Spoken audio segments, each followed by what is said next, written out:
Hello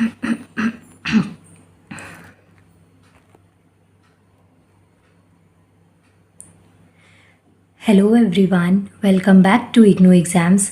आज मैं आपको इग्नू के कोर्स BSOC 104 के कुछ इंपॉर्टेंट क्वेश्चंस करवाऊंगी। ये पेपर पहले का है, 2020 का ये पेपर आपको दिख रहा होगा। मैंने इसको साइट से डाउनलोड किया है, तो ये questions exam point of view से काफ़ी अच्छे मुझे लगे, इसलिए मैं इसको रिकॉर्ड कर रही हूँ, क्योंकि आप सबको चाहिए थे कि कुछ इंपॉर्टेंट क्वेश्चंस मैं आपको बता दूँ सोशोलॉजी के, BSOC 104 के।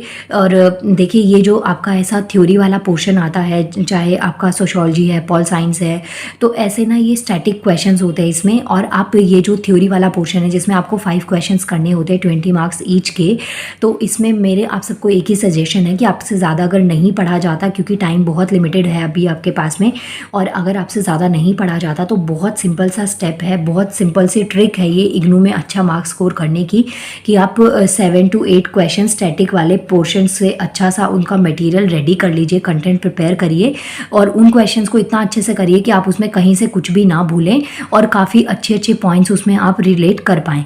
और फिर जो क्वेश्चंस आते हैं ना, वो ऑलमोस्ट सिमिलर ही क्वेश्चंस आते हैं। इग्नू में काफ़ी क्वेश्चंस रिपीट भी हो जाते हैं, तो ऐसा नहीं है कि अगर आपने 8 या 9 क्वेश्चंस को ऐसे सॉरी, मेरा गला थोड़ा सा ना दिक्कत कर रहा है आज, इसलिए।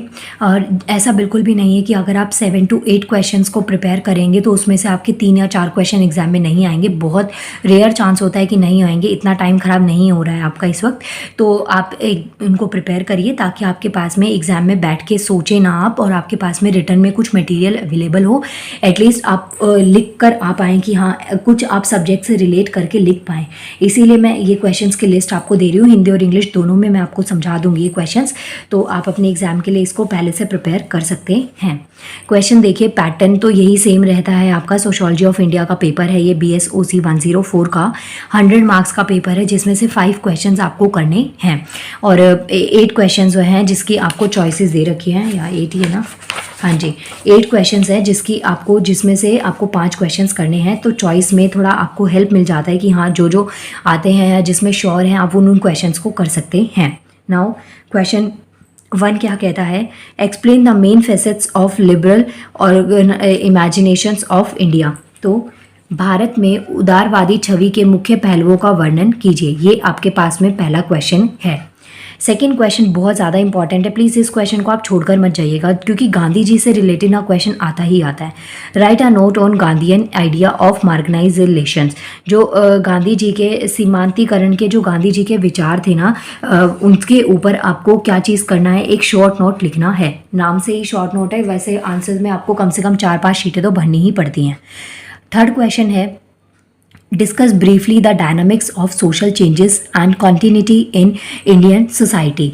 आपको जो थर्ड क्वेश्चन दे रखा है इसमें आपको क्या चीज़ बतानी है, भारतीय समाज में जो सामाजिक परिवर्तन है और सातत्य की जो गतिकी है उसके बारे में डिटेल में एक्सप्लेनेशन देना है। जो कि सोशल चेंज होता है, जो कि सामाजिक लेवल पे परिवर्तन होते हैं लोगों के सोचने के तरीके में, काम करने के तरीके में, प्लस जो कॉन्टिन्यूटी रहती है, एक कॉन्टिन्यूशन रहता है ना कि कोई काम गति में चल रहा है, आप जैसे डेली बेसिस पे पढ़ रहे हैं तो कंटिन्यू बेसिस पे आप पढ़ रहे हैं, तो ये चीज़ें इस तरीके का जो मूवमेंट है, तो उसके बारे में इंडियन सोसाइटी में, तो इन पॉइंट्स के बारे में आपको ब्रीफली डिस्कस करना है। क्वेश्चन नंबर 4 है, India lives in unity in diversity. Question बहुत अच्छा है। जो भारत है ना, भारत में अनेकता में एकता में बसा है, अनेकता में एकता में बसा है, इसके ऊपर आपको चर्चा करनी है।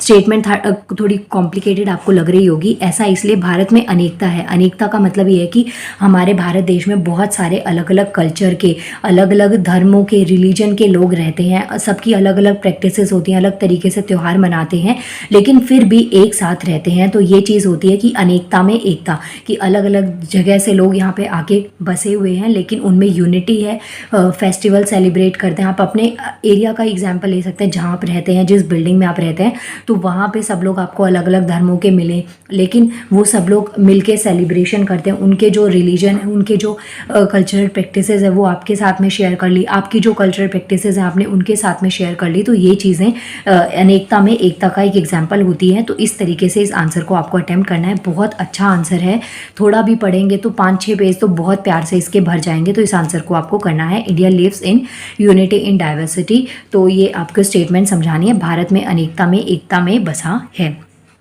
अनेकता में एकता में बसा है, सॉरी। क्वेश्चन नंबर 5 है, explain the main features of fundamental rights of Indian citizens. Very very important है, फंडामेंटल राइट्स के बारे में पूछा गया है। तो भारतीय नागरिकों के जो मूलभूत अधिकार है ना, उनकी मुख्य विशेषताओं का आपको वर्णन करना है।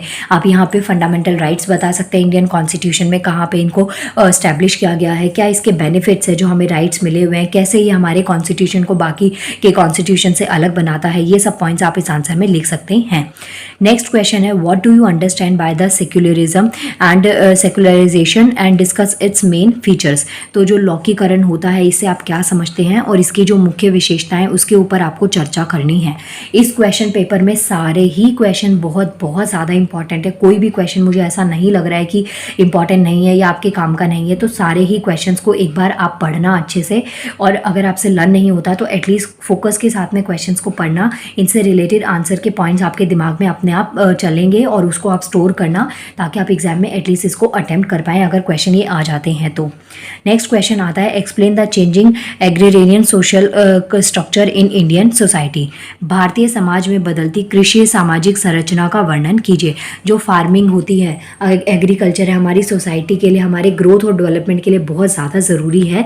तो इसमें इसकी कैसी संरचना है, कैसा इसका स्ट्रक्चर में क्या चेंज आ रहा है, लोग पहले कैसे फार्मिंग प्रैक्टिसेस करते थे, आज उसमें क्या चेंज आपको देखने को मिल रहा है, क्या उसके एडवांटेज हैं, क्या डिसएडवांटेज है। तो इस अकॉर्डिंग आपको इस आंसर को अटेम्प्ट करना है।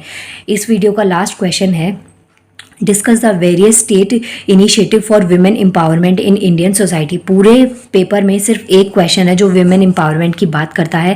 क्वेश्चन को बिल्कुल भी छोड़ना नहीं है आपको। भारतीय समाज में महिला सशक्तिकरण हेतु राज्य की विविध पहलुओं पर चर्चा करनी है।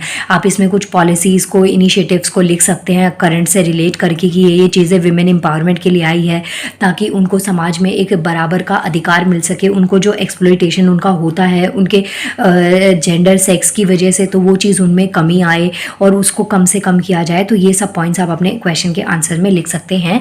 आपके पास में टोटल 8 क्वेश्चंस थे यहाँ पे इस यूनिट के, और इस चैप्टर के, सॉरी इस पेपर के, सोशियोलॉजी ऑफ इंडिया 2 के। फर्स्ट क्वेश्चन है, main facets of liberal imagination of India. Second है, आपको शॉर्ट नोट देना है, Gandhian idea of marginalisation. Third one is briefly discuss करना है, dynamics of social changes and continuity in Indian society. And number 4 is India lives in the unity in diversity. ये चीज़ आपको discuss करनी है। Question number 5 है, explain the main features of fundamental rights of Indian citizens. Next one is, what do you understand by the secularisation, discuss it's main features. उसके बाद में आता है, explain the changing agrarian social culture structure in Indian society. और last question बहुत बहुत अच्छा लगा मुझे ये क्वेश्चन, और इंपॉर्टेंट भी है, discuss the various state initiatives for the women empowerment in Indian society. और ये दोनों ही पेपर के मैंने क्वेश्चंस आपको अपलोड कर दिए, हिंदी और इंग्लिश दोनों में है। आप स्क्रीनशॉट भी ले सकते हैं अगर आपके पास में पेपर नहीं है, और प्लीज़ इनको प्रिपेयर करिए। गुड लक आप सबके एग्जाम के लिए। मिलते हैं नेक्स्ट वीडियो में। Thank you so much.